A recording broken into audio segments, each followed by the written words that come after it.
Saudara, bentrok antara dua kelompok pemuda di Tual, Maluku Tenggara, Provinsi Maluku kembali terjadi. Bentrok dipicu akibat salah seorang warga terkena panah oleh orang tak dikenal.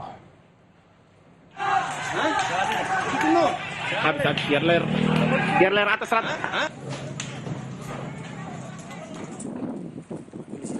Bentrok antara dua kelompok pemuda di Tual, Maluku Tenggara, Provinsi Maluku. 13 orang dilaporkan mengalami luka panah dan belasan unit rumah terbakar.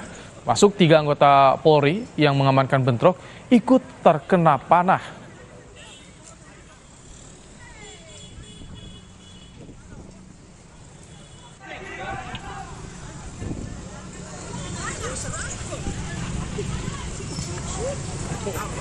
Saat ini situasi kericuhan di Tual, Maluku sudah kondusif. Warga diminta tidak terpancing dengan provokasi apapun.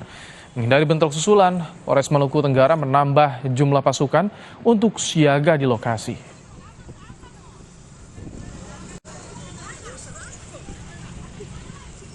Semalam itu sekitar pukul 10 ada lagi salah satu warga yang kebetulan kena panah. Akibat kena panah ini kemudian memprovokasi kelompok warga lainnya, kemudian melakukan penyerangan ke satu kelompok lainnya.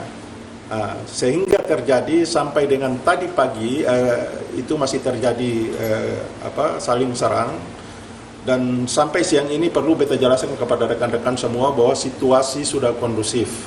Di sana aparat yang sudah turun di TKP ada dari darat, kemudian ada juga dari laut, dan ada juga bantuan dari udara, termasuk Brimob yang ada di Elek. Sebagian kita sudah dorong kembali ke Kota Tual.